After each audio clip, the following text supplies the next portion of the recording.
लड़ाई को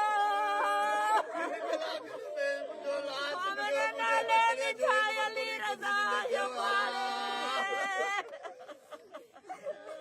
अब मेरा गुलाब दा गुलाबियों